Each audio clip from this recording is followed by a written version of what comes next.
Bonjour à tous et bienvenue à notre live session libre. Entraînez-vous à installer un réseau d'entreprise. Je me présente, donc moi c'est Marion, je travaille chez Open Classroom et nous serons ensemble pendant 1 heure pour ce live.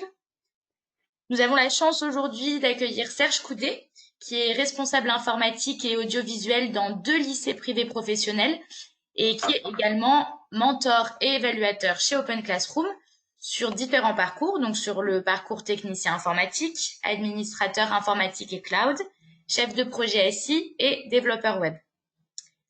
Alors pour vous parler un petit peu plus du contenu de ce live, en fait Serge va vous présenter des indications et des bonnes pratiques sur 3 exercices qui vous permettront une plongée dans les notions d'infrastructure réseau et de déploiement système.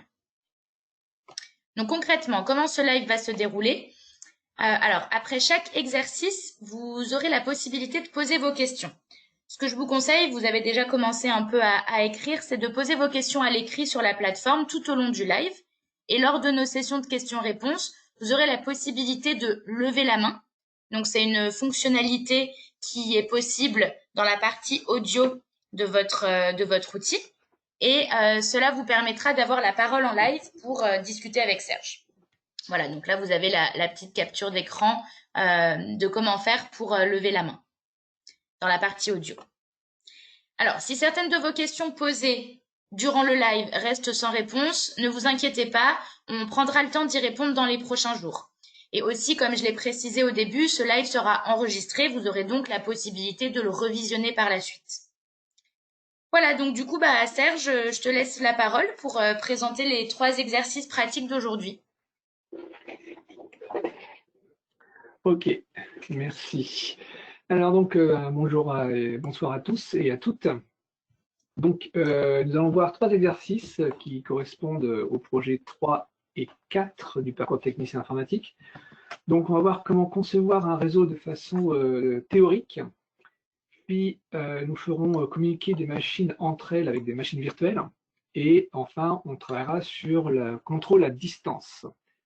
Donc, ces 3 exercices sont des exercices qui vont vous permettre de répondre au projet 3 et 4.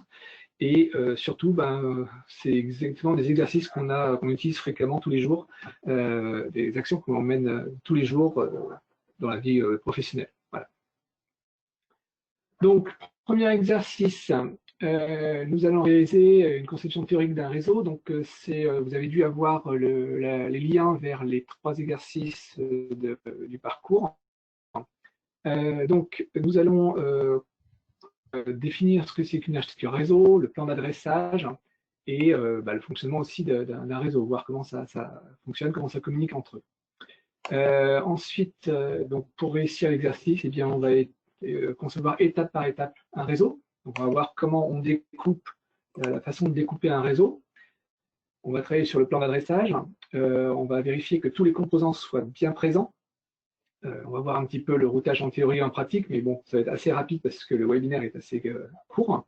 On va installer un fournisseur d'adresse, évidemment, vous aurez reconnu le serveur DHCP. Et puis, on mettra un masque, non, alors pas pour le Covid-19, mais on travaillera avec les réseaux et la gestion des sous-réseaux. Et donc, on gérera aussi les noms avec les services DNS. Voilà. Donc, pour cela, je vais basculer au niveau de mon exercice. Donc, en fait, le premier exercice, il s'agit de celui-ci. Donc, entraînez-vous à créer un réseau d'entreprise. Donc, on va dérouler les instructions qui sont faites. Donc, l'exercice nous présente le réseau, l'architecture réseau. Déjà, on a la chance, on a un schéma réseau qui nous illustre la chose. Quand vous arrivez dans une entreprise ou que vous êtes en entreprise, vous n'avez pas forcément le schéma sous les yeux. Et souvent, c'est à vous de le faire parce que votre prédécesseur ne l'a pas fait. Donc, vous avez déjà un premier schéma et on vous indique un petit peu quels sont les composants qui sont présents. Donc, on nous dit qu'il y a un routeur, très bien. On parle de DMZ, tout ça. Donc, on va voir quels sont ces différents éléments. Alors, première étape, Eh bien, effectuer l'adressage. Bon, l'adressage, c'est définir les réseaux, les adresses IP du réseau. Et donc, bon, dans l'exemple, il nous parle du 20-20-20, mais évidemment, le 20-20-20 n'est pas une adresse autorisée dans un réseau interne, puisque c'est une adresse qui est vue sur Internet. Donc, on parle aussi donc un seul et unique réseau en /24. Donc, le /24, c'est la notation CIDR. Et vous pouvez aussi la voir sous la forme classique, qui est en 255.255.255.0. Donc, il va falloir définir le plan d'adressage. Mais d'abord, il faut vraiment voir de quoi est constitué le réseau. Donc, pour cela, j'ai repris le schéma du dessus, ici, mais je l'ai découpé sous forme de zone. Alors, je vais vous afficher une première image. Voilà. Donc, ce réseau-là, on peut le voir dans trois zones. Il comporte trois zones. Une première zone qui est la zone qu'on appelle WAN. Il s'agit donc de l'accès Internet. Donc, votre routeur, ça correspond généralement à votre box chez vous ou à votre pare-feu en entreprise. Et vous avez toute cette partie-là qui est donc connectée à Internet en direct, en tout cas chez votre fournisseur d'accès. Et donc, c'est ce qu'on appelle le WAN. C'est de là, je l'ai mis en rouge. Pourquoi? Parce que c'est de là que viennent tous les problèmes, en partie. Bon, après, il y a des problèmes en interne, mais les attaques peuvent venir de l'extérieur. Donc, on est à l'extérieur du réseau dans cette zone-là. Ensuite, nous avons la DMZ qui se trouve entre le premier routeur R1 et le second routeur R2. Donc, DMZ, ça veut dire zone démilitarisée. Et donc, nous retrouvons souvent des serveurs qui doivent être accessibles depuis l'extérieur. Donc là, dans l'exemple qu'il nous donne, nous avons le serveur DNS, le serveur web, le serveur de messagerie. Tout ça compose la DMZ. Ensuite, nous avons au niveau du routeur interne, donc le R2, bien, nous avons en dessous tout ce qui constitue le réseau local, le LAN, Local Area Network. Et donc là-dedans, ils nous ont fait un beau petit schéma avec donc le serveur DHCP, une imprimante et quelques ordinateurs. Donc ça, voilà, déjà on a cette vision-là, on a le WAN, la DMZ et le LAN. Ensuite, eh bien, on passe à l'adressage. Et donc, généralement, quand vous êtes chez vous ou de façon classique, les adresses IP en local ou en DMZ vont être en 192, 168 quelque chose. Après, vous pouvez mettre du 10.0 ou du 10. Quelque chose. Enfin, voilà. Mais généralement, on est en 192, 168. Et donc, dans notre cas, eh bien, on avait déjà l'information que notre routeur vers Internet avait l'adresse IP 195.154.106.63. Et donc, nous devons définir le plan d'adressage. Comment fait-on pour définir un plan d'adressage? Eh bien, en fait, ça dépend du nombre de machines que l'on va mettre. On peut voir que la DMZ, c'est un réseau qui est un peu différent du LAN. Donc, on regarde le nombre de machines. Qu'est-ce qu'on voit? On a 3 machines. Serveur DNS, serveur web, serveur de messagerie. Très bien. Donc, trois machines. Elles ont toutes chacune une carte réseau. Et nous avons aussi le routeur R1 ainsi que le routeur R2 qui ont eux-mêmes chacun une carte réseau. Donc ça fait 5 cartes réseau. On peut imaginer que ça peut évoluer dans le temps, on peut rajouter des machines. Donc généralement on essaie de voir un tout petit peu plus large que la quantité.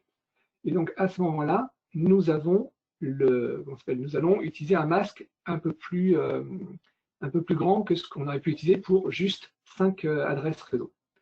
Donc c'est pour ça que je vais utiliser l'adresse 192.168.0.32. Donc ça, c'est mon réseau de DMZ. Et avec un /28. On va y revenir au niveau du calcul parce que ça peut paraître un petit peu sorti du chapeau.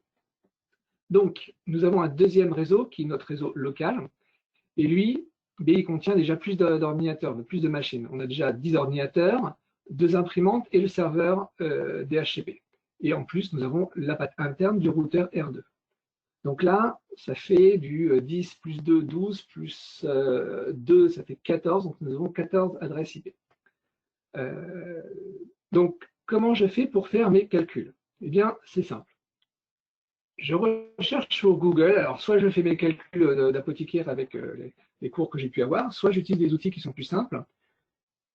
Et je vais chercher un outil en ligne qui va être, par exemple, je cherche un calcul de masque. Non, c'est pas ça. Calcul de masque IP en ligne. Et souvent, je tombe comme premier lien le calculateur du CIRC de Grenoble qui me permet de faire mes calculs. Donc, ici, je rentre soit l'adresse IP et le masque en CDR, soit l'adresse IP et le masque en notation classique. Bon, moi, je pars sur du 192.168.0. On va partir du réseau local. Généralement, on démarre toujours par le nombre d'ordinateurs le plus important. Donc, on va partir pour le réseau local. Et si je fais un calcul en /24, eh bien, ça m'affiche que je vais avoir 254 machines. L'idée, c'est quand même, on a que, on va dire, 14 adresses IP. On va augmenter, évidemment, qu'est-ce qu'on fait? On va jusqu'à 27, ce qu'on avait choisi. Et là, ça nous dit que avec un masque 27, on a 30 adresses IP possibles. Si je mettais à 28, eh bien, j'aurais juste 14, ce qui serait un peu léger parce que ça ne nous permettrait même pas, enfin, on arriverait juste au nombre exact sur un réseau local. Donc, on va plutôt être un peu plus confortable, on se met 27. Voilà. Donc, c'est ça que je vais faire. Bon, c'est pas, voilà. OK. Donc, ici, on me dit que l'adresse du réseau, c'est 192.168.0.0, que l'adresse de broadcast, c'est 192.168.0.31, et que donc il y a 30 machines. La première machine aura comme adresse IP 0.1 et la dernière aura 0.30. L'adresse de broadcast, c'est l'adresse qu'on veut adresser lorsqu'on va envoyer les informations à toutes les machines. Donc voilà, j'ai défini mon plan, je sais que j'ai 30 machines, j'en avais besoin de 14, donc c'est très bien. Je reviens sur mon afficheur ici. Donc c'est pour ça que dans mon réseau local, je fais 192.168.0.0/27. Ensuite, la DMZ, qui en a un peu moins, et bien comme mon adresse de broadcast était en 31, je vais passer à l'adresse supplémentaire. Donc je vais passer sur la 32, qui va être l'adresse de réseau. Et là, je vais faire le même calcul pour avoir, on va dire, 5 ou 6 adresses IP. Donc, je vais partir du 32. Voilà. Si je mets du 27, ça va me faire toujours évidemment 30 machines. J'en ai un peu trop quand même pour une DMZ. Et si je mets en 28, eh bien, je vais avoir 14 machines. Enfin, 14 adresses IP. Si je mettais en 29, eh bien, ça me permettrait d'avoir juste 6 adresses IP. Là, c'est peut-être un peu léger. On ne sait jamais s'il n'y a pas d'autres services, serveurs à installer, un serveur de multimédia, par exemple, ou de contenu vidéo, ce genre de choses. Donc, on va rester en 28. Et ça me permet de calculer que ma première machine va être en 192.168.0.33 et que sa dernière IP sera en 0.46, ici, avec une adresse de broadcast en 0.47. Donc voilà comment j'arrive à cet affichage avec ces adresses IP. Donc ça, c'est mon masque de réseau. Très bien. Maintenant, il faut affecter les adresses IP de ces machines. Donc, je vais passer sur un autre affichage. Donc là, j'ai laissé j'ai retiré les zones.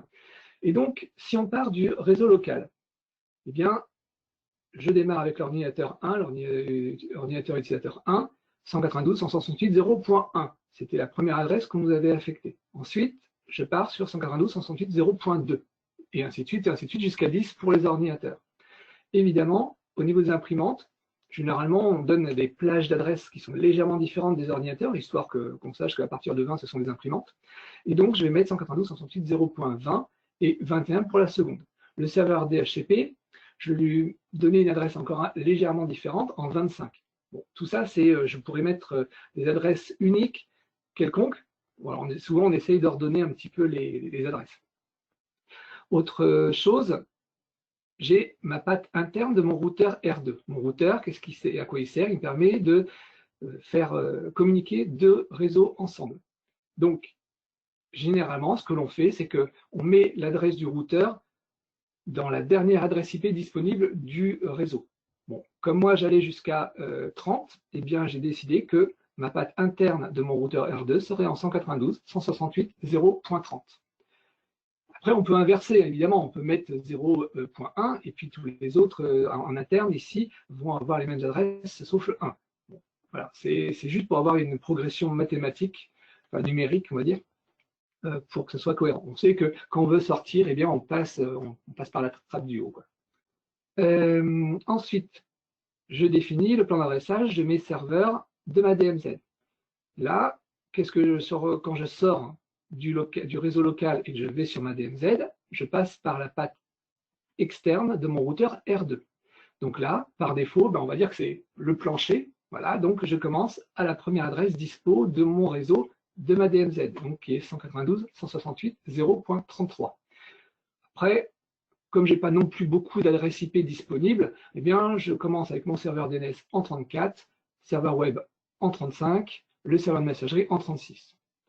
Si je veux rajouter d'autres machines ultérieurement, eh bien, je rajouterai en 37, 38 et ainsi de suite. Et pour pouvoir sortir vers Internet, je passe par mon routeur R1.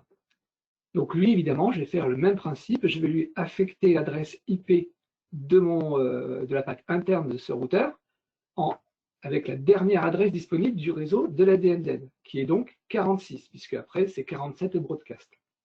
Et puis après, le routeur, lui, il a l'adresse IP publique que nous avons, qui nous est donnée. Voilà.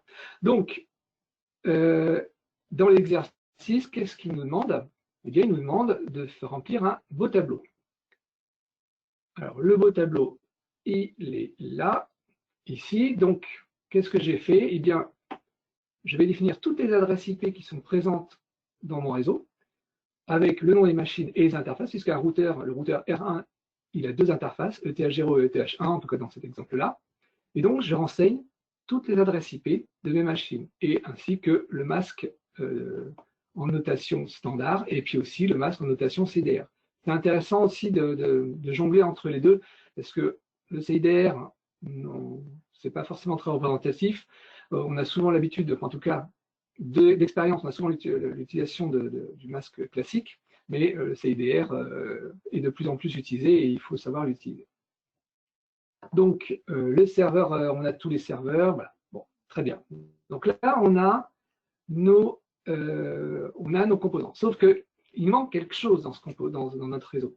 Parce que là, on a bien des câbles qui passent. Mais comment ça se passe? Comment ils sont reliés, ces câbles? On n'a pas des câbles qui sont soudés sur d'autres câbles. Il manque des matériels. Il manque ce qu'on appelle soit des hubs ou des switches. Alors, on va parler, voilà. Vous utiliserez soit hub ou switch suivant le cas, ou alors vous parlez de hub et de switch, et puis pour parler de switch, on va parler de switch administrable. Les hubs, ce sont des multiprises réseau, hein, voilà, c'est tout simple, c'est une multiprise électrique, vous branchez les trucs et la communication se fait en interne et tout passe, tout ce qui rentre d'un côté va ressortir dans tous les autres ports. Le switch, lui, on va dire, est plus intelligent. On va pouvoir le configurer. Alors, on va parler des switches administrables pour dire que telle information qui passe dans tel port du switch, eh bien, va pas forcément aller dans tous les autres ports du switch. Après, on travaillera sur ce qu'on appelle les VLAN, des choses comme ça, mais ce n'est pas l'objet. En tout cas, voilà, il faut savoir qu'il y a il y a des composants qui manquent ici, puisque notre routeur, il est connecté à un réseau. Donc là, on a un embranchement, on a une multiprise. Là, il faut une multiprise réseau. Et pareil ici, il faut une multiprise réseau. Donc, comment ça se passe? Eh bien, on va définir le 6. On va définir qu'il faut dans les éléments un hub DMZ et un switch pour le LAN. Le hub, globalement, c'est pour dire que tous les ordinateurs, tous les serveurs de la DMZ vont pouvoir communiquer ensemble sans blocage, sans rien. on va plutôt travailler sur du switch en local pour le réseau local parce qu'on va peut-être vouloir que telle partie ne puisse pas communiquer avec telle autre, enfin, tel ordinateur ne puisse pas communiquer avec tel autre. Bon, ça peut être à débattre plus tard. Donc, une fois que j'ai fait ça, eh bien, j'ai utilisé un autre outil. Non, alors, attendez, je me trompe. Ici, j'ai utilisé un autre outil pour dessiner mon beau réseau avec toutes les informations que je voulais avoir. Donc, j'ai utilisé un outil qui s'appelle Yet, qui est gratuit. Et là, eh bien, qu'est-ce que j'ai fait? J'ai redessiné complètement mon réseau.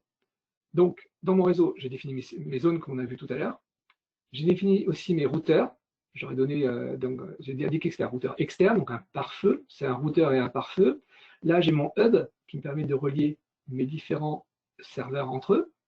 Et ensuite, j'ai le switch qui permet de relier tous les ordinateurs et les imprimantes et le serveur DHCP ensemble. Donc, un ordinateur qui veut aller dans le réseau local, bah, il communique en passant par le switch. Voilà, ça reste là-dedans. Et lorsqu'il va atteindre une adresse qui ne fait pas partie de son réseau, donc il applique le fameux masque, masque réseau et il vérifie est-ce que je dois aller vers l'extérieur. Si je vais vers l'extérieur, il faut qu'il ait une passerelle de définie. Et à ce moment-là, eh bien l'ordinateur, par exemple le PC5, là, s'il veut aller sur Internet, il va communiquer avec cette passerelle-là, la patte interne du routeur R2. Évidemment, ce routeur-là, qu'est-ce qu'il va faire? Il va envoyer l'information pour aller directement vers l'autre routeur pour aller sur Internet. Et si le PC5 veut aller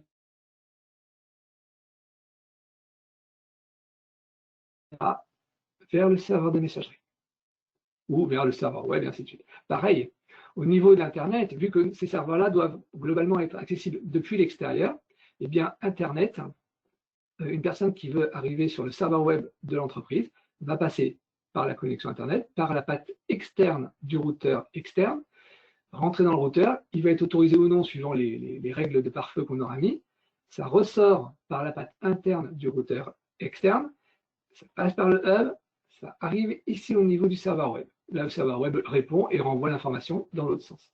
Tout ça, évidemment, c'est filtré par les pare-feux qui vont bien. Donc, si on reprend l'objet de l'adressage, donc on a fait l'adressage. Donc, l'étape 2, on l'a vu, hein, il manquait les deux switches, enfin le hub et le switch, on l'a vu. Ensuite, il y a configurer le routage. Pour configurer le routage, eh bien, il faut que les ordinateurs puissent savoir à quel endroit, vers qui envoyer leur demande lorsque ce n'est pas dans le réseau local. Donc, comment ça se passe? Je vous l'ai expliqué sur le schéma. Alors, je vais le retrouver. Non, c'est pas celui-là. Où est-ce qu'il est le YED? Ici. Voilà. Donc, un ordinateur, lorsqu'il lorsqu'il demande une adresse qui ne fait pas partie de son réseau, eh bien, il va vers sa passerelle. Sa passerelle, elle doit savoir que pour aller sur Internet, lui, qu'est-ce que cette passerelle voit? Le routeur R2, qu'est-ce qu'il voit? Il voit que cette patte-là. Il voit, lui, il est connecté avec sa patte externe sur la DMZ. Il ne sait pas que pour aller sur Internet, au départ, en tout cas, il doit aller par le routeur R1. Donc, il faut qu'on indique que pour aller sur Internet, il doit aller par ici. Ce routeur-là, eh bien, pareil, lui, bon, il a une patte directement sur Internet, mais quand il a des retours qui doivent passer, des retours d'Internet qui doivent aller sur le réseau local, eh bien, lui, qu'est-ce qu'il voit? Il ne voit que sa patte Internet et il ne voit que sa patte DMZ. Donc, il faut lui indiquer que la route pour aller vers le réseau local doit passer par le routeur R2. Tout ça, c'est ce qu'on appelle des routes. Et donc, le protocole, c'est du routage. C'est le principe du routage, c'est-à-dire qu'un ordinateur va communiquer avec une autre machine pour pouvoir aller sortir de son réseau interne. Donc, pour cela, eh bien, on va définir les routes. Donc, qu'est-ce qui doit router? Eh bien, nous avons le routeur R1, le routeur R2, le serveur DNS et l'ordinateur des utilisateurs. Donc là, on définit pour un réseau 000, ça veut dire que, avec un masque 000, ça veut dire qu'il s'agit de la route par défaut. C'est-à-dire que lorsqu'un ordinateur va vouloir, ou un serveur va vouloir aller quelque part qu'il ne connaît pas, eh bien, il va aller vers la passerelle par défaut. On appelle la gateway en anglais, hein, c'est la default gateway. Eh bien, le routeur R1, lorsqu'il sort, par défaut, il va aller sur l'adresse, sur sa patte interne, sa patte externe vers Internet. Pareil, le routeur R2, on va faire en sorte que pour qu'il aille par défaut vers l'extérieur, on va lui indiquer l'adresse 192.168.0.46 qui correspond à la patte externe. Donc là, on parle du routeur R2. La patte externe du routeur R1 sera la passerelle de celui-là. S'il veut sortir vers Internet, il faut qu'il passe par ce routeur-là. Ensuite, le serveur DNS, la passerelle par défaut, eh bien, lui, c'est pareil, il a besoin de sortir sur Internet, ça va être la patte interne du routeur externe, du routeur R1. Et les ordinateurs, eux, par défaut, leur passerelle, ça sera 192.168.0.30, c'est-à-dire, si on reprend le schéma, eh bien, ça sera la patte interne du routeur R2. Ils doivent passer par lui pour sortir. Ensuite, si on ne fait que ça, ça peut poser problème, puisqu'on a dit que le routeur R1, qui est le plus en haut, ne connaît pas du tout le réseau local qui est le plus en bas. Donc, il va falloir définir des routes. Alors, pour définir, alors, par défaut, lorsqu'on crée des adresses IP, il y a des routes qui sont définies par défaut, qui sont les routes correspondant aux adresses IP des machines. C'est-à-dire, non, c'est pas celui-là, je vais y arriver. Voilà. Ici, eh bien, il sait que pour aller vers le 195, 154, 106 ou je sais pas, 63 ou quelque chose de ce réseau-là, il va passer par cette carte réseau. Quand il veut aller vers du 192.168 0.35 par exemple, il sait qu'il doit passer par cette carte-là. Sauf que, eh bien, il va falloir aussi lui dire que pour aller vers ce réseau-là, il faut qu'il passe vers cette passerelle-là, le routeur interne. Et donc, j'indique que pour aller vers le 192.168.0.0, qui est mon réseau local tout en bas, eh bien, il faut qu'il passe vers la passerelle 192.168.0.33. Idem pour, le serveur DNS. Le serveur DNS, eh bien, si on le regarde bien sur le schéma, le serveur DNS, il est là. Alors, ce sera la même chose pour serveur web et pour serveur de messagerie. Hein. Là, on prend que le réseau du serveur DNS. Eh bien, lui, qu'est-ce qu'il voit? Il voit cette patte-là et cette patte-là. Donc, par défaut, sa passerelle pour sortir, c'est plutôt pour aller vers Internet. Donc, c'est ici sa passerelle par défaut. Mais il faut aussi indiquer que pour aller vers le réseau 192.168.0.0, eh bien, il doit passer par cette route-là. Cette route-là. Donc, qu'est-ce qu'on va lui indiquer? Eh bien, on va lui indiquer que on lui définit l'adresse 192.168.0.0. On lui dit que le réseau, pour aller vers le réseau 00, eh bien, il doit passer par la patte 0.33. Voilà. Par défaut, les ordinateurs, qu'est-ce qu'ils ont? Eh bien, leur passerelle, c'est la patte interne du routeur le plus bas, du routeur interne. Et puis, comme ils ont déjà leur adresse en 192.168 sur le réseau 00, eh bien, ils savent que c'est eux-mêmes. Alors là, c'est pour l'ordinateur 1. Pour l'ordinateur 2, ça serait 02, 03, c'est leur propre patte. Ils savent qu'ils doivent de toute manière passer par leur carte réseau pour les réseaux locaux. Voilà pour le routage. Ensuite, rédiger manuellement les lignes de commande. Serge, je voulais juste préciser aux étudiants qu'ils n'hésitent pas à poser leurs questions sur le chat à l'écrit à l'avance et puis après qu'ils puissent poser la main pour la suite. Voilà. D'accord. Donc, ok. Bon, alors je vais. Bon, les lignes de commande, pour les routes, on va pas les voir. Je crois qu'il est corrigé. Donc, ce sont comment on définit les routes, ce sont des commandes qui sont déjà définies, que vous retrouvez sur Internet. Hein. C'est un route add sous Linux, assez simple. Vous indiquez l'adresse du réseau que vous voulez atteindre et puis la passerelle que vous devez utiliser pour aller pour aller vers ce réseau-là. Ensuite, bon, l'automatisation du serveur DHCP, globalement le serveur DHCP, on va très bref. Eh bien, le serveur DHCP, qu'est-ce qu'il fait? Eh bien, il fournit des adresses IP aux machines qui vont se connecter. Les ordinateurs démarrent, s'ils sont configurés pour récupérer une adresse IP, ça envoie des trames dans le réseau local, ça ne va pas sortir vers le routeur, ça va rester en local, et le serveur DHCP va dire, ah tiens, toi tu m'as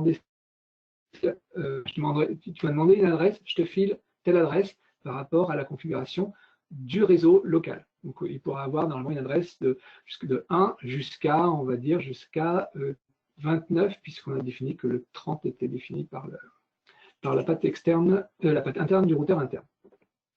Ensuite, le port forwarding. Eh bien, le port forwarding, il s'agit de faire en sorte que des machines du serveur du DNZ soient accessibles depuis Internet. Et donc, les gens qui viennent ne voient que cette adresse-là, la patte externe du routeur et externe. Ils ne voient que cette adresse-là. Pour avoir accès au serveur web, ils ne peuvent pas rentrer dans ce routeur-là de façon classique. Donc, ce qu'on fait, c'est qu'on fait du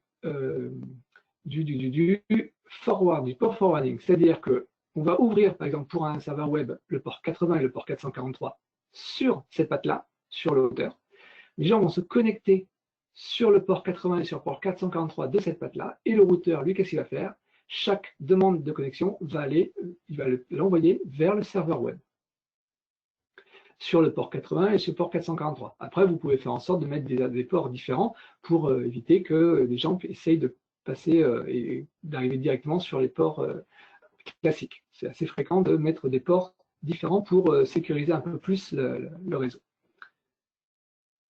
Ensuite, eh bien, nous allons travailler sur l'étape 7, là, le silence on héberge. Bon, là, l'idée, c'est que, si on reprend le schéma, quand vous voulez aller sur le serveur web, eh bien, vous allez définir un serveur web, pas par son adresse IP, mais par un nom de domaine. Donc, vous avez le serveur DNS qui est présent, qui va être interrogé par toutes les stations du LAN pour savoir, tiens, j'ai besoin d'aller sur monentreprise.com, eh bien, à quel endroit je dois aller? Donc, ils font une demande, ils voient le serveur DNS, enfin, ils demandent au serveur DNS, le DNS dit, ah, moi, je sais que monentreprise.com se trouve hébergé sur mon serveur, à cette adresse-là, sur le serveur web. Il renvoie l'information à l'ordinateur. L'ordinateur dit, OK, je vais attaquer maintenant cette adresse IP-là. Donc, ça repasse par le routeur. Ça va sur le hub DNZ. Ça passe vers le serveur. Le serveur lui répond. Et ainsi, le serveur DNS a rempli son rôle de transformer une adresse en nom de domaine en adresse IP.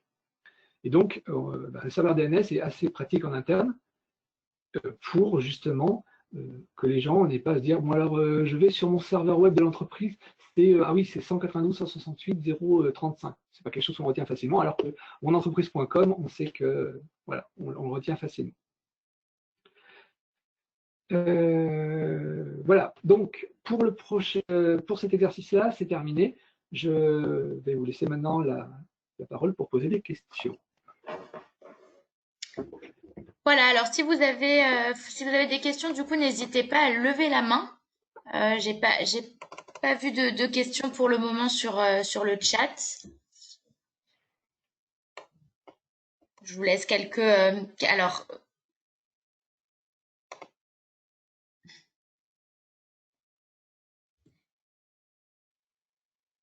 Je vois des points d'interrogation, mais je vois pas de main levée.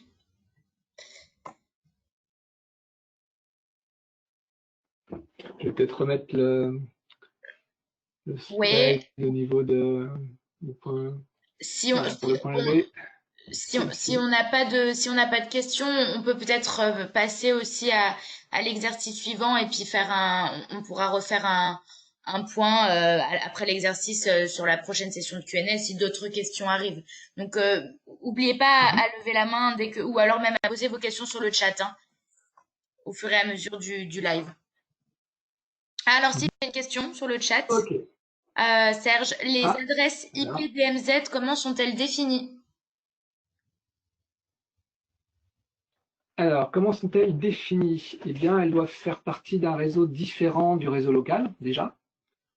Et elles doivent être ce sont des adresses IP qui doivent être non routables sur Internet, donc des classes, on va dire A, B ou C. Hein, alors en classe C, c'est le 192.168 quelque chose.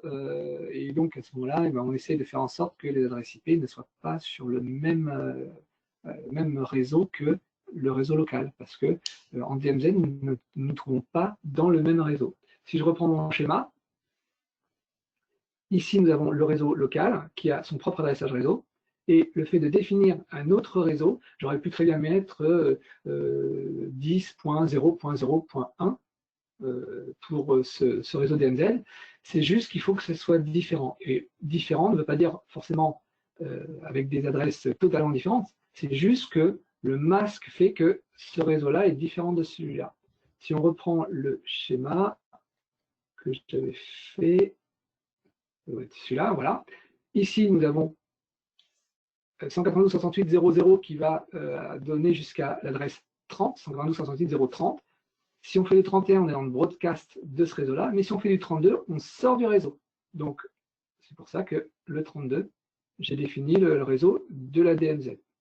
Mais j'aurais pu très bien mettre un 172, je ne sais plus combien pour la classe B, là, et la classe A aussi du 10 quelque chose. On va éviter de mettre des classes importantes, enfin avec des quantités importantes d'adresses, parce que les switches, tous ces composants, même les cartes réseau, utilisent des protocoles comme l'ARP et l'ARP, et ce qui fait que bah, plus on a des réseaux qui sont concis en termes de plan d'adressage, mieux c'est. Même pour le serveur DHCP, pour conserver ses baux, donc le bail, hein, c'est-à-dire le fait d'avoir affecté une adresse IP à une machine, eh bien, il faut essayer d'être le plus concis possible. Ça permet d'avoir plus de performance, ça utilise moins de mémoire vive sur les composants réseau qui doivent traiter toutes ces adresses-là. Donc, évidemment, quand on en a besoin, on les utilise, mais si on n'en a pas besoin, on essaye d'être le plus concis, précis, tout en sachant qu'il faut vous prévoir au long terme. Si votre réseau, vous savez que dans 10 ans, il ne va pas évoluer parce que votre entreprise ne va pas évoluer, eh bien, vous pouvez rester sur quasiment les quantités exactes. Mais on ne sait jamais de quoi est fait l'avenir. Il faut pouvoir penser à rajouter des informations supplémentaires, enfin des éléments supplémentaires dans le réseau, et donc prévoir plus large quand même que juste la quantité stricte qu'il faut. Ok, super. Bah, merci Serge. Je pense que ça devrait être bon. Puis bon, de toute façon, on peut continuer sur le chat. Et du coup, bah, je te laisse la main pour le prochain exercice. Ouais. Alors, le prochain exercice. Bon, donc là, c'est comment faire fonctionner nos machines virtuelles dans nos tests, hein, dans nos environnements, puisqu'on n'a pas tous la chance d'avoir 5 ou 6 ordinateurs à la maison et pouvoir faire ces tests. Donc, on utilise ce qu'on appelle les machines virtuelles et on va voir justement comment on se connecte avec les machines virtuelles. Donc, alors moi j'ai marqué faire communiquer des presque vrais ordinateurs. Bon, parce qu'évidemment, ce sont des machines virtuelles, ce ne sont pas des ordinateurs physiques, mais globalement, ça utilise les mêmes composants électroniques puisque c'est l'ordinateur physique qui héberge. Les compétences ciblées, donc ça va être les différents modes de connexion à un réseau. Et puis bah, la communication TCP, UDP, CMP, hein, voilà, c'est les principes de la communication classique d'ordinateur. Et bon, dans l'exercice qui nous est proposé, eh bien, on va voir les différents types de modes de connexion à un réseau, donc qui permettent la communication entre les machines. Alors, pour cela, donc, il s'agit du second exercice. Donc, dans ce second exercice, eh bien, on vous explique qu'il y a plusieurs façons de se connecter avec vos VM. Donc, il vous parle du mode NAT, qui est le mode par défaut, le réseau NAT, l'accès par pont, le réseau interne et le réseau privé hôte. Donc là, on va voir avec comment ça s'appelle, deux VM que j'ai récupérés. Hein. Alors, ce ne seront pas exactement les mêmes qui sont proposés que dans l'exercice parce que je n'avais pas d'Android sous la main et puis je n'avais pas envie d'en installer une. Le principe, c'est de savoir comment ça fonctionne et pas spécialement de faire de l'Android. Donc, ici, il nous explique à quoi correspond le NAT, l'accès par pont, le réseau interne, le réseau NAT et le réseau privé. C'est très important de comprendre ça parce que quand vous allez faire vos projets, eh bien, vous allez avoir quelquefois peut-être besoin de ça pour pouvoir faire communiquer vos machines et faire vos réseaux internes. Donc, bon, vous savez lire comme moi, je ne vais pas vous faire des explications de texte sur les différents points, à moins que quelqu'un me pose la question après, bon, je ne comprends pas évidemment. On va faire les différentes étapes de l'exercice. Donc, la création des VM, on la passe évidemment. Hein, moi, dans ce que j'ai une VM qui va être une VM en Windows 7, ouais, parce que j'ai Windows 10, je ne l'avais pas en stock sur ma machine. Et ça va être avec, alors ce ne sera pas une Ubuntu, une autre machine, ce sera une Antix. Antix, comme son l'indique, c'est une machine très simple qui permet d'être utilisée, c'est une distribution Linux hein, qui permet de faire fonctionner des vieilles machines. Et donc c'est très bien pour les VM parce que justement c'est moins gourmand en ressources. Et globalement c'est une base Debian, donc on se retrouve avec une simili Ubuntu en plus léger. Donc je vais avoir deux VM et je vais faire en sorte de travailler de réaliser les étapes. Donc on va passer d'abord par le réseau NAT. Alors pour cela, je vous ai préparé un petit qui est là, ici, une petite explication de texte. Qu'est-ce que c'est que le mode NAT? Donc le mode NAT, vous avez votre machine physique qui est représentée par ici, avec sa carte réseau. Hein. Généralement, vous n'avez qu'une seule carte réseau. Après, il y a des fous qui en ont plusieurs. Vous avez donc la machine physique et vous avez un environnement de virtualisation qui s'appelle VirtualBox, entre autres. Alors, après, vous avez VMware Workstation, ce genre de choses. Bon. Ce sont des hyperviseurs de niveau 2, c'est-à-dire que ce sont des machines qui vont émuler, on va dire, et qui vont être installées sur votre OS. Donc là, moi, ma machine physique chez moi va être sous Linux, ma machine physique, et mon VirtualBox va être donc dans Linux. Et je vais avoir une première VM qui va être sous Windows 7 et l'autre VM qui va être sous Antix, qui est une exploitation Debian. Voilà. Donc, le mandat, qu'est-ce qui se passe? Eh bien, la machine physique, elle est connectée à mon réseau de chez moi, de ma maison. VirtualBox, lui, sait communiquer, l'application VirtualBox sait communiquer avec ma machine physique et surtout va par Internet en utilisant la carte réseau de ma machine physique. Les deux VM, elles, eh bien, elles vont avoir une carte réseau virtuelle qui va être connectée en mode NAT sur le réseau, enfin, sur un réseau. Disons qu'elles vont devoir passer par VirtualBox pour pouvoir ensuite sortir vers Internet. Et donc, elles vont avoir un plan d'adressage local à VirtualBox. Mais elles ne vont pas pouvoir communiquer entre elles. C'est comme si elles avaient deux VirtualBox distinctes et elles ne vont pas pouvoir communiquer entre elles. Par contre, elles vont pouvoir sortir vers Internet. Donc, quand vous avez une seule machine virtuelle, c'est intéressant, vous mettez du NAT. Mais quand vous voulez que vos machines communiquent entre elles, vous allez avoir plusieurs solutions. Vous allez pouvoir utiliser le mode réseau NAT qui va avoir le même principe, sauf que les machines virtuelles vont pouvoir communiquer entre elles, mais il ne faudra pas qu'elles aient le même le plan d'adressage. Donc là, on va passer, le premier exercice, c'est le mode NAT. Le mode NAT, je vais donc vous présenter mes deux VM. Donc là, j'ai mon Antix qui est ici, donc c'est une machine sous donc Antix, la distribution Antix. Il faut que je fasse ça. Et là, à droite, j'ai ma machine. Attendez, je vais légèrement. Et là, j'ai ma machine Windows. Voilà. Donc, au niveau de la configuration du réseau de mes machines virtuelles, donc toutes ces deux machines-là sont sous VirtualBox. Là, j'ai un VirtualBox, ici. C'est vrai qu'on ne voit pas la souris. Et à gauche, j'ai aussi un VirtualBox qui tourne. Donc là, voilà, je sélectionne celui-là. Au niveau de mes périphériques, alors attendez que je ne me dise pas de bêtises. Alors, je vais le faire plutôt par là, c'est plus simple. Ici, je vais définir mes cartes réseau, réglage réseau. Et donc, je vais définir en NAT.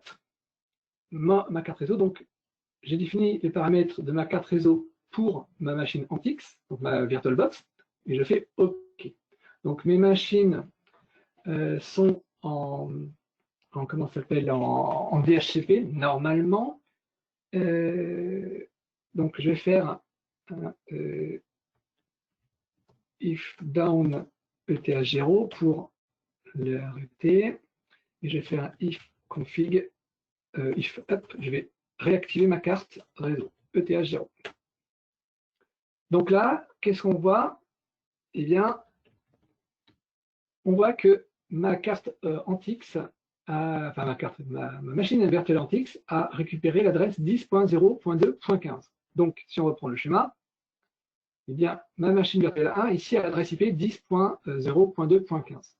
Maintenant, je vais faire la même chose avec ma machine physique. Ma machine Windows 7, excusez-moi, c'est la fin de journée. Je vais donc me connecter en NAT aussi. Je vais OK, donc voilà, il va se connecter et je vais avoir une adresse. Donc maintenant, qu'est-ce que je fais? Classiquement, je regarde, je fais un ipconfig et je regarde quelle est l'adresse IP récupérée par ma machine. Et je vois que la machine a 10.0.2.15. Elles ont exactement les deux mêmes adresses IP. Évidemment, elles ne vont pas pouvoir communiquer entre elles, mais par contre, elles peuvent aller sur Internet. Si je fais un ping www.google.fr, eh bien, voilà, j'ai mon ping. Alors ouais, on voit que mon réseau est assez lent, mais je peux pinguer mon Google. Or, elles sont toutes les deux sur VirtualBox, mais elles peuvent quand même aller elles-mêmes sur Internet. Mais elles ne peuvent pas communiquer entre elles, puisqu'en plus, elles ont cette fois-ci la même adresse IP. Même si je faisais en sorte de changer l'adresse IP de l'une des deux, elles ne pourraient pas communiquer entre elles. Donc là, je fais pareil, hein, je vous montre que ça fait la même chose. Et donc lui, pareil, voilà, il m'envoie des informations, 240 et tout, donc on a bien l'information. Donc ça, c'est un mode, si je reprends mon schéma, qui est, alors il faut que je quitte toujours là, voilà. On est comme ça. Donc les deux machines ne peuvent pas communiquer entre elles, mais elles peuvent aller sur Internet. Elles ne peuvent pas non plus communiquer, en tout cas pas facilement, avec la machine physique. Maintenant, nous allons suivre le deuxième, l'étape 3. Ça vous expliquer comment passer à l'étape 3, où est-ce qu'elle est? Oui, le mode réseau interne. Donc le réseau interne, si on reprend mes schémas, maintenant le réseau interne, qu'est-ce qui se passe? Eh bien, j'ai ma machine physique toujours, j'ai mon VirtualBox, et cette fois-ci, mes deux VM vont pouvoir communiquer entre elles. Mais malheureusement, elles ne vont pas pouvoir aller sur Internet. Donc, elles vont pouvoir communiquer entre elles. Il faut qu'évidemment, elles n'aient pas le même plan d'adressage. Et donc, eh bien, je vais faire en sorte que ces deux machines communiquent entre elles. Comme il n'y a pas de serveur DHCP, parce que en réseau interne, le serveur DHCP de VirtualBox qui est inclus ne va pas leur fournir d'adresse, eh bien, je vais devoir les définir manuellement. Donc, je repars sur ma machine virtuelle Antix. Et donc là, je vais refaire quelque chose que j'avais fait tout à l'heure. Je vais faire un down déjà. Je désactive. Alors, dans l'exercice, ils disent qu'on peut redémarrer les machines, ce n'est pas une obligation. Alors, voilà, j'ai défini avec l'instruction ifconfig ETH0, je vais leur donner une adresse IP en 192.168.10.1 avec un netmask en /24. Voilà. Je valide. Donc, si je refais un ifconfig, je vérifie bien que j'ai bien mon adresse IP qui est en 192.168.10.1. C'est bien indiqué là. Je vais basculer maintenant mon réseau en mode FluNAT, évidemment, mais il faut en mode réseau interne. Réseau interne, j'ai un nom par défaut qui me fournit. Après, on peut mettre le nom qu'on veut, mais il faut qu'il soit identique dans l'autre machine virtuelle, parce que sinon, ça va être considéré comme deux réseaux distincts. Donc là, par défaut, il met intnet, et bien je laisse intnet et je fais OK. Là, pour l'instant, je suis tout seul avec ma petite Antix et je vais passer donc avec ma deuxième carte réseau, ma machine virtuelle. Pareil, là, je vais définir l'adresse réseau en statique, donc propriété. Là, je vais définir 192 168.10.2, hein, je vais rester dans le même réseau. Évidemment, je ne vais pas avoir besoin de mettre de passerelle parce que de toute manière, ça n'ira pas par Internet, vu que le réseau est interne et invisible de l'extérieur de VirtualBox. Même de ma machine virtuelle, je n'y ai pas accès. De ma machine physique, excusez-moi, de ma machine physique, je n'y ai pas accès. Donc je fais OK, je valide et je ferme. Je vérifie que j'ai mon adresse qui est bonne, 192.168.10.2. Évidemment, je bascule aussi ma carte réseau en mode pas NAT, mais réseau interne. Évidemment, là, j'ai sélectionné INNET. Si je mettais INNET 2, mes deux machines ne pourraient pas communiquer. Il faut que les deux noms soient identiques. Je valide. Et à ce moment-là, eh bien, mes deux machines sont comme ceci. Elles sont connectées l'une à l'autre dans le réseau interne de VirtualBox. Moi, ma machine physique n'a même pas possibilité d'avoir accès à ce réseau-là. Il faut vraiment que ce soit des machines qui soient dans le réseau interne.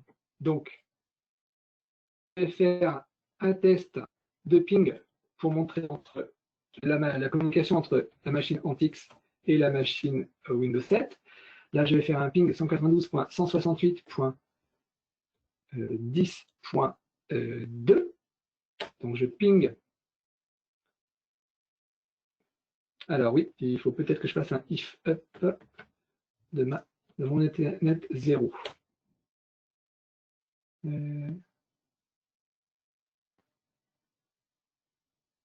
Ah oui, il va essayer d'avoir le... Ouais. OK. Donc, je vais recommencer. Bah c'est l'avantage de la petite photo. Pas si vite, pas si vite. Ouais, pas si vite, sauf que là, bon, tout à l'heure, ça marchait, évidemment, c'est l'effet démo. Alors, je vais juste vérifier quelque chose. Alors, je vais le faire à la barbare. Hop, interface, je vais aller, oui. Donc, je vais mettre, il fait cet internet-là, je définis qui était par défaut statique, et ben, je vais mettre en DHCP, je vais mettre en statique. Adresse 168.10.1. NetMask, ça correspond à l'adresse. Alors là, ça fait en dur, c'est-à-dire que quand je redémarrerai ma machine, ça sera toujours conservé. Donc 255.255.255.0. Ensuite, je fais un if up. Alors, je fais un if down. If down. If up. Voilà. If config. Et maintenant, si je fais un ping, normalement, eh bien, il ne veut pas. Alors, est-ce que j'aurais oublié quelque chose au niveau de mon adresse? Donc, vous allez me croire sur parole, parce que tout à l'heure, ça fonctionnait évidemment. Pour son réseau interne Intnet, d'accord. Je vais déconnecter, donc si jamais, et reconnecter. Pareil, ici, je vais vérifier que celui 6810, ouais. Je vais réseau, je suis bien en réseau interne Intnet, et je vais déconnecter. Profitez-en pour poser vos questions hein, aussi. Surtout que avec le petit retard qu'on a pris, c'est vrai qu'on décale un peu au niveau du temps sur la soirée. Donc n'hésitez pas à poser vos questions auxquelles on pourra répondre à la suite du webinaire aussi. 168, 10.1. Voilà. Donc là, depuis ma machine Windows, je peux communiquer avec ma machine interne. Et a priori, ça ne va pas dans l'autre sens. Peut-être que c'est un problème de pare-feu. Ouais. Il doit y avoir un petit problème de pare-feu que j'ai pas. Bizarre. Alors attendez, c'est peut-être. Après, voilà. Au moins, je communique de droite à gauche.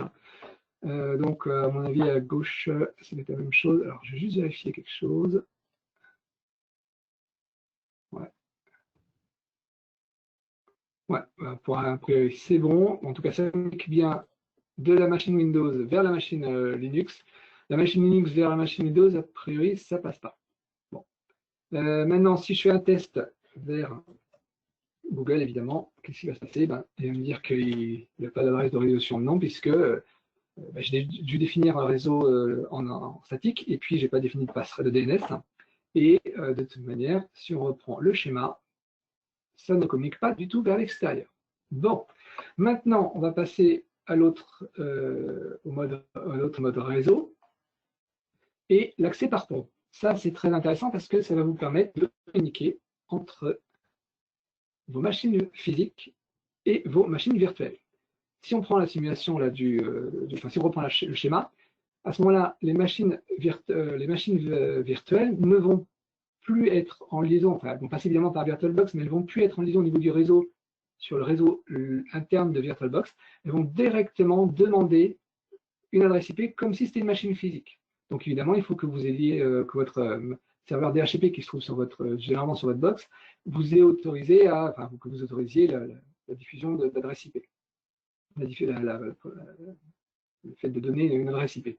Donc maintenant, le mode pont, comme son nom l'indique, ça enjambe l'ensemble du VirtualBox de machine physique et ça va directement sur le réseau local de votre endroit, de chez vous.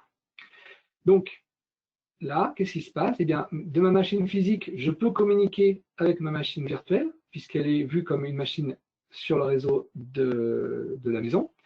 Et pareil pour l'autre VM, et elles peuvent communiquer ensemble. Donc, comment on fait pour arriver à ce type d'installation? Eh bien, je vais définir le plan d'adressage, pas le plan d'adressage, la carte réseau, je vais définir en mode accès par pont. Je fais OK. Maintenant, je vais, évidemment, comme je modifie en statique, eh bien, je vais retravailler sur, je vais remettre ça en DHCP. DHCP. OK. Et je vais faire un if down ETH0. If up ETH0. Et là, on voit bien que le DHCP offert, eh bien, c'est plus 10.0.2.2, c'est le 142.168.1.1. Qu'est-ce que c'est? Eh bien, c'est juste l'adresse IP de ma box ADSL que j'ai, avec qui je communique avec vous. Donc là, on voit bien que, qu'est-ce que j'ai comme adresse IP qui m'a été fournie? Eh bien, j'ai 192.168.1.32. Maintenant, je regarde ma box, ma machine virtuelle, excusez-moi, de Windows. Là, c'est pareil, je vais définir la configuration en accès par pont. Je valide. Je définis la connexion réseau en DHCP pour qu'elle récupère une adresse IP. Pour être tranquille. Voilà, je sélectionne et je valide. Et voilà. Maintenant, je vérifie que l'adresse IP récupérée, IP config, je vois bien que c'est 192.168.1.21. Donc maintenant, si j'essaye de faire 192.168, toi, tu t'en vas, 192.168.1.32, qui est l'adresse IP de ma machine Antix, je communique bien. Si maintenant je regarde ma machine, alors là on est sur ma machine physique, d'accord, celle qui héberge les deux machines. Je vais faire un if config. Ma machine physique, elle a 192.168.1.100. Donc, je vais faire un test. Est-ce que je ping bien ma machine physique 192.168.1.100? Je ping bien ma machine physique, ce que je ne pouvais pas faire ni en NAT, je pense, si en NAT, vous devez le faire, mais pas en réseau interne. Donc là, je peux même pinguer ma box perso, 192.168.1.1. Voilà, je ping ma box et si je fais un ping de www.google.fr, eh bien, j'ai l'adresse IP qui est résolue, enfin, le nom de domaine qui est résolu et ça me ping bien. Maintenant, je vais quand même juste vérifier que ma petite Antix, qui avait un peu de mal à communiquer avec l'autre, fonctionne aussi. Donc là, si je fais un www.google.fr, voilà, là ça marche. Donc vous voyez, il n'aimait pas le réseau interne. Il ne voulait pas être bloqué tout seul avec l'autre Windows. Et donc je vais faire 192.168.1.21 qui est ma machine Windows. Voilà, pareil, ça ping aussi. Et là on voit que les temps de réponse sont très rapides puisque ça ne sert même pas de la carte de l'ordinateur physique. Maintenant, si je fais un ping de 192.168.1.22, 1.100 qui est ma machine physique. J'ai accès à ma machine physique et je peux faire la même chose avec le 1.1. Voilà. Donc, on voit bien que mes deux machines, si on reprend le schéma, les deux machines communiquent directement vers l'extérieur sans passer par du NAT ou quoi que ce soit, ce qui est assez pratique dans la vraie vie. Vous pouvez très bien imaginer, alors c'est souvent comme ça que ça se passe, vous avez des machines, des serveurs physiques qui embarquent des hyperviseurs de type 1, donc c'est-à-dire que ce sont directement des systèmes d'exploitation qui sont là pour faire de la virtualisation, et vous avez vos machines virtuelles dedans, qui tournent, et vous mettez les machines virtuelles en mode bridge, en mode pont, c'est-à-dire que vous allez récupérer des adresses IP de façon officielle par votre serveur DHCP, qui lui-même peut être une machine virtuelle de votre serveur physique. Donc ça, c'est très utile. Voilà. Donc, écoutez, pour moi, je pense qu'on a vu les trois parties de cet exercice-là, hein, les petits exemples qui étaient donnés. Alors justement, Serge, on a des... une question qui rebondit un peu avec ce que tu viens de dire. Dans le monde de la virtualisation, est-ce que VirtualBox, donc c'est-à-dire NAT, réseau interne, bridge, est utilisé dans le milieu professionnel? Alors, VirtualBox, on va dire que non, parce que c'est plutôt pour faire des tests, pour faire des environnements, parce que on va plutôt préférer, si on veut vraiment faire de la vraie virtualisation, eh bien on va utiliser des serveurs physiques qui vont embarquer un OS dédié à ça. Alors, vous avez les Hyper-V avec chez Microsoft, vous avez les VMware EXI et les vSphere qui sont pareils, hein, du même type. Moi, personnellement, dans mes deux établissements où je travaille, j'utilise un système qui s'appelle Proxmox, qui est l'équivalent, mais en gratuit. C'est à peu près le même esprit que le EXI, que le VMware EXI. Et donc, j'ai un OS Proxmox qui est installé sur ma machine physique, hein, et dans cet OS-là, je définis mes machines virtuelles à partir de fichiers ISO, généralement. Et donc, mes machines virtuelles, eh bien, je peux créer mes serveurs peuvent avoir, par exemple, plusieurs cartes réseau virtuelles. Alors, il y en a qui vont sortir vers le serveur physique pour pouvoir accéder à d'autres machines qui sont sur le réseau. Et il y en a des cartes virtuelles aussi qui vont être connectées en interne sur d'autres machines internes. Donc, vous avez des réseaux qui sortent par les cartes physiques et vous avez des réseaux qui sont en interne de l'environnement, comme ce qu'on a vu avec le réseau interne de VirtualBox. Mais généralement, on n'utilise pas VirtualBox pour faire des réseaux virtuels en production. On va plutôt utiliser des systèmes dédiés pour ça, qui vont être beaucoup plus performants, pas forcément plus performants, mais ils sont vraiment dédiés pour ça. Vous allez pouvoir faire peut-être plus de choses, avoir des monitoring de l'utilisation des processeurs, vous allez avoir les monitoring des cartes, des disques, des accès disques et tout, que vous n'avez pas forcément avec VirtualBox. VirtualBox est plus orienté pour faire des tests, des maquettes qui vont vous servir en fonction de vos projets, quoi. Alors, et peut-on avoir des VM en réseau interne, dont une qui possède deux cartes réseau, une en interne et l'autre par pont, faisant office de routeur?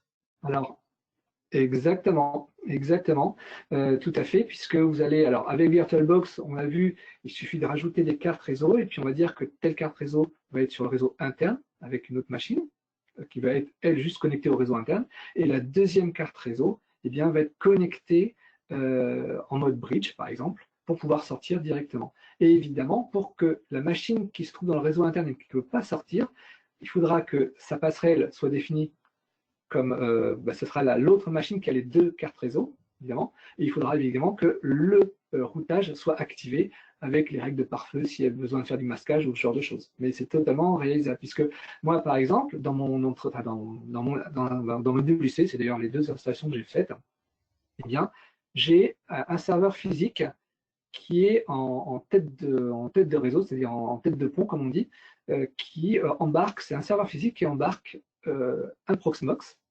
et ce Proxmox a plusieurs machines virtuelles, dont une machine virtuelle qui embarque un pfSense. Donc, je pense que vous connaissez un peu pfSense, qui est un pare-feu qui fait un peu multifonction.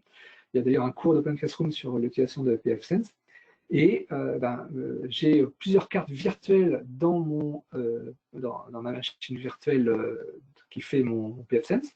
Et certaines cartes, une carte est connectée sur le réseau qui part vers l'extérieur, vers la box en fibre.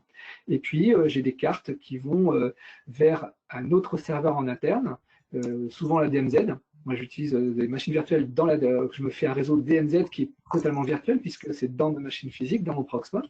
Et puis aussi, j'ai aussi des pattes vers des cartes réseau physiques qui vont vers l'intérieur du réseau local. Et donc, c'est totalement jouable. Ok, super. Ça permet de... Je te remercie, Serge. Je pense que on peut passer au dernier exercice. Ce que je te propose, il est un peu tard. Il commence à être un peu tard. Ce que je te propose, c'est peut-être de faire un partage d'expérience, en fait, finalement, sur cet exercice-là. Ouais. Alors, l'expérience, en fait, globalement, qu'est-ce qui se passe?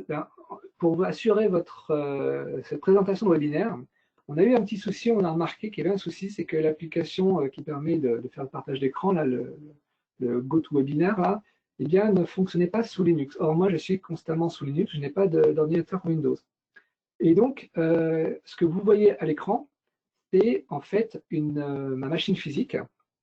Mais en fait, j'ai deux machines physiques. Alors, je vais vous montrer le schéma que j'ai réalisé pour vous montrer que l'exercice 3, qui était l'utilisation de VNC et tout, je l'ai mis en pratique pour cette présentation de webinaire. Alors, je vais repartir sur ce schéma-là. L'installation pour le webinaire, voilà comment ça s'est passé. Alors, on voit ce qu'on voit ma souris, on ne voit pas ma souris. J'ai ma machine physique, Linux. Alors, j'ai deux machines physiques Linux, voilà, elles sont toutes les deux sous Linux. Celle que vous voyez à l'écran, c'est celle de droite, par un partage d'écran via VNC. Donc en fait, vous arrivez moi j'envoie ma vidéo sur ma machine physique 1. Mais comme elles étaient sous Linux, je ne pouvais pas utiliser le système. Donc il a fallu que j'installe une machine virtuelle dans VirtualBox, donc à gauche, là, celle qui est à gauche, VirtualBox VM Windows. Et j'ai installé un Windows 10 dessus. Et pour que vous puissiez voir ce que je voulais vous montrer qui se trouvait sur la deuxième machine, j'ai mis en place VNC sur ma deuxième machine physique, qui, elle, contenait les fameuses deux machines virtuelles que vous avez vues, la VM Windows et la VM Linux. Donc, j'ai mis en œuvre exactement ce qui est indiqué dans l'exercice numéro 3. J'ai fait du partage en plus en utilisant une machine virtuelle, le contenu de ma machine Linux qui ne pouvait pas être utilisé sinon avec l'application GoToWebinar.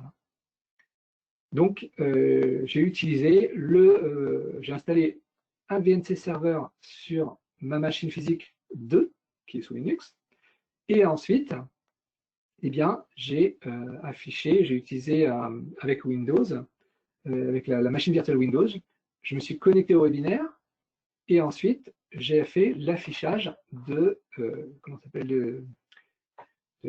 stick VNC à distance. Donc là, si je bascule, vous allez voir que je suis sous Windows, c'est ma machine virtuelle dans ma première page. Là, je rebascule sur mon VNC qui se trouve ici. J'ai accès à mon affichage de mon autre machine. Donc, expérience sur le VNC. Typiquement, c'est très important de pouvoir prendre le contrôle à distance de machines. Alors, soit Linux, soit Windows. On va dire plutôt Windows parce que Linux, généralement, on peut y aller vers SSH. Donc, on va pouvoir faire des lignes de commande et tout. C'est assez, bon, ça peut arriver, mais c'est assez rare qu'on ait besoin d'un environnement graphique avec un serveur Linux. Généralement, les serveurs Linux sont en mode console. Il n'y a pas d'environnement graphique. Windows, évidemment, c'est Windows, ça reste du graphique. Et donc, moi, par exemple, sur mes fameuses machines virtuelles, alors j'ai des machines virtuelles et des machines physiques, je me suis installé un VNC serveur sur chacune de mes machines et je prends le contrôle à distance de mes serveurs comme ça. mais ça peut être utilisé aussi pour faire de la prise de contrôle à distance de machines standards, des stations. Typiquement, je suis dans un des 2 lycées et il y a plusieurs bâtiments qui sont éloignés.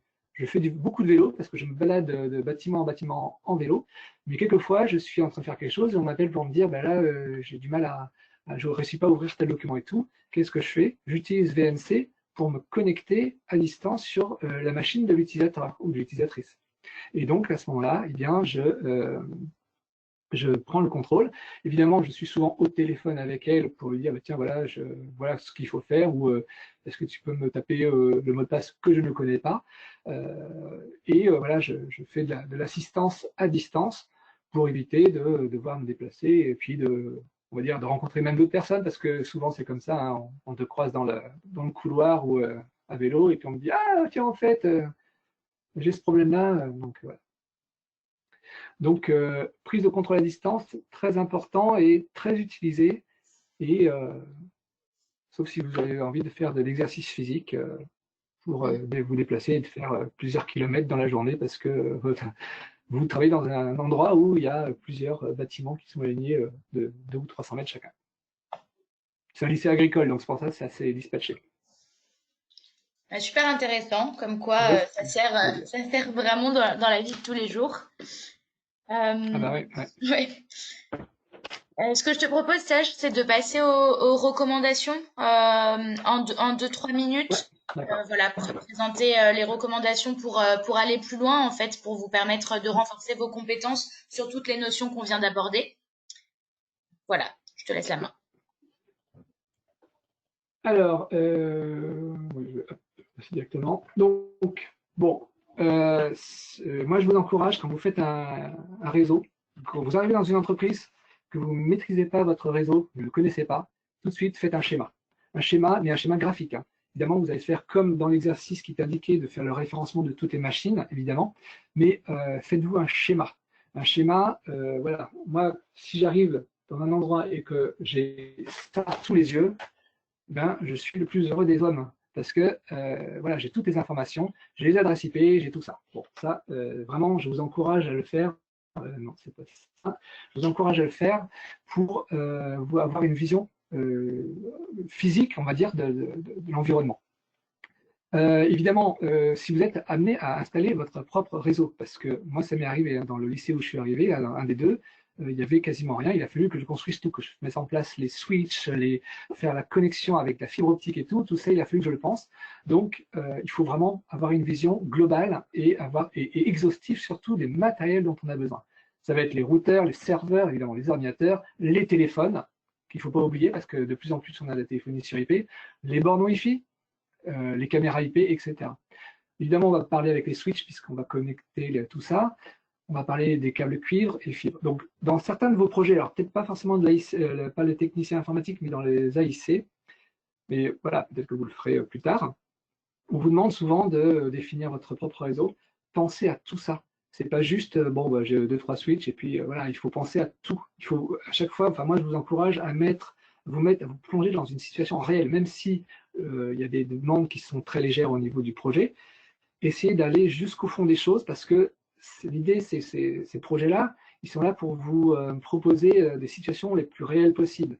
Mais on ne peut pas vous donner tous les points qu'il faut vérifier. À vous essayer de projeter avec l'aide de votre mentor, parce qu'il n'y a pas de féminin pour ça, de votre mentor, eh bien, essayez d'aller le plus profondément et de penser à tout. Parce que le jour où vous êtes devant cette situation-là et que vous oubliez peut-être un tiers des matériels, vous avez négocié votre,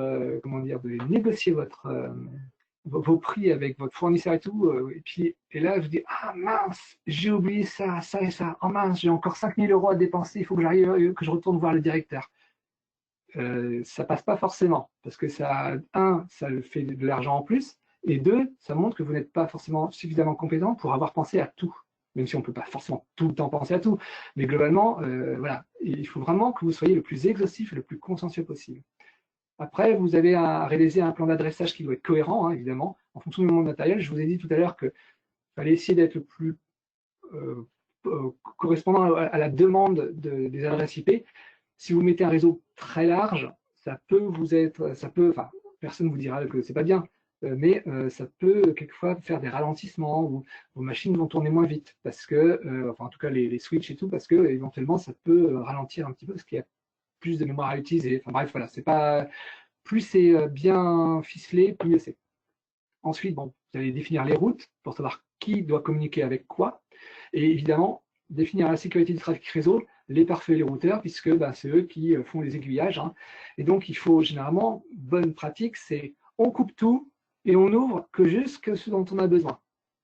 Parce que sinon, ce sont des failles, vous vous dites, ah bah ouais, ça marche, super, c'est ouvert, bon, c'est open bar, cool. Mais les hackers, les pirates et tout, eux se disent, ouais, ok, c'est cool, c'est aussi open bar. Donc, on évite ça, on bloque tout et on ouvre qu'en compte-gouttes. Alors, ça peut être facile à faire, mais au moins, vous assurez la sécurité de votre réseau. Ça, c'était pour la partie schéma et pour bien visualiser les différents aspects. Ensuite, évidemment, on va définir un plan de test. Alors, un plan de test, qu'est-ce que c'est? Eh bien, on va essayer de définir quels sont les éléments qui doivent communiquer ensemble et ceux qui ne doivent pas communiquer ensemble. Donc, en fait, une fois que vous avez fait votre schéma théorique et vous commencez à mettre en œuvre de façon pratique, eh bien, il faut que vous définissiez vos tests pour dire, bon, telle machine doit communiquer avec telle machine, mais elle ne doit pas pouvoir communiquer avec telle autre. Évidemment, une fois que vous avez déposé, vous avez défini vos routes, vos règles de pare-feu et tout, il faut vérifier qu'elles sont fonctionnelles. Parce que vous pouvez dire, tiens, je vais exécuter la règle, très bien. Puis en fait, vous vous apercevez, si vous ne faites pas de test, eh bien peut-être que la règle elle ne sera pas effective ou qu'elle ne correspondra pas exactement à ce que vous attendiez. Et donc à ce moment-là, il faut que vous consigniez tout ça dans un document. Pour être le plus exhaustif possible, parce que ça vous permet, si quelqu'un doit prendre votre suite ou vous remplacer à un moment donné, eh bien, il sait un peu qu'est-ce qu'il doit communiquer, qu'est-ce qu'il ne doit pas communiquer, et lorsque vous faites des modifications de votre réseau, eh bien, il faut que vous soyez conscient que ce qu'on appelle des effets de bord, c'est-à-dire que vous allez faire des modifications, vous dire, ah ouais, c'est bien, ça va communiquer avec le truc, sauf que vous n'avez pas pensé que telle autre machine allait pouvoir communiquer aussi, alors qu'elle ne devrait pas. Donc, il faut affiner encore plus sa règle. Donc, c'est pour ça que vous allez créer des documents, ce qu'on appelle les plans de test, qui vont vous permettre, en tout cas au niveau du réseau, hein, parce qu'après, on a des plans de test dans le développement et tout, ça c'est autre chose, mais vous allez définir vos tests pour, de temps en temps, si vous faites des modifications, vérifier que c'est toujours cohérent par rapport à votre à votre sécurité, à votre politique de sécurité. Après, ce plan de test, qu'est-ce qui est globalement, ça peut arriver à ce qu'on appelle une matrice de flux, c'est-à-dire que vous allez recenser l'ensemble des communications qui se font entre vos différentes machines de votre réseau, ou de vos réseaux, parce que vous pouvez avoir plusieurs réseaux. Moi, typiquement, dans mon entreprise, dans mon lycée, enfin dans mes deux lycées, d'ailleurs, ils sont tous identiques, eh bien, j'ai 4 réseaux, enfin même un 5e, et je sais que telle machine de tel réseau doit pouvoir communiquer avec telle autre et pas avec l'autre, et pas avec une autre. Donc voilà. Et donc, je définis une matrice de flux qui permet de savoir que telle machine communique avec telle autre machine sur tel port, avec éventuellement, c'est rare, mais avec un port source précis, un port cible. Généralement, c'est le SSH, les ports 3306 pour la base de données, pour MySQL, MariaDB, enfin bon, voilà, il faut indiquer. Et si vous avez ce document-là, eh bien, vous, si vous partez et que la personne arrive, eh bien, ça sera drôlement intéressant, et même pour vous, que si vous partez en vacances et que quand vous revenez, vous avez un petit peu oublié ce que vous aviez fait. Ensuite, en autre recommandation, bon, on va travailler efficacement, hein, parce qu'on n'est pas là pour faire des trucs trop. On va essayer de faire des choses intelligentes, enfin intéressantes. Donc, souvent, on nous dit qu'un vrai informaticien est quelqu'un de fainéant, parce que l'objectif, c'est qu'il va automatiser un maximum les choses. Bon, alors ça peut être par des scripts. Je sais que vous avez dans parcours technicien, ouais, je crois que vous avez un peu de scripting à faire, c'est généralement la bête noire. Vous allez penser automatisation, donc dès qu'une opération est longue et fastidieuse, on essaie de l'automatiser. Par exemple, installer un ordinateur. Bon, vous installez chez vous, ouais, super. Vous installez votre PC de gamer, tout ça, super. Maintenant, vous vous retrouvez devant 200 ordinateurs qu'il faut alors soit installer ou réinstaller pour changer de système d'exploitation. Là, vous dites, ah ben, je ne vais peut-être pas faire 200 ordinateurs comme je le fais à la maison. Et donc, vous allez utiliser des outils qui vont vous permettre de faire des déploiements, ce qu'on appelle les déploiements, c'est-à-dire des descentes d'images vers les machines. Et vous allez utiliser différents outils. Alors, il y a un exercice qui aurait pu être abordé, qui est justement le déploiement avec WDM. de Windows et puis d'autres encore. Moi, personnellement, je n'utilise pas cet outil-là parce que, personnellement, je le trouve assez fastidieux et assez complexe à utiliser.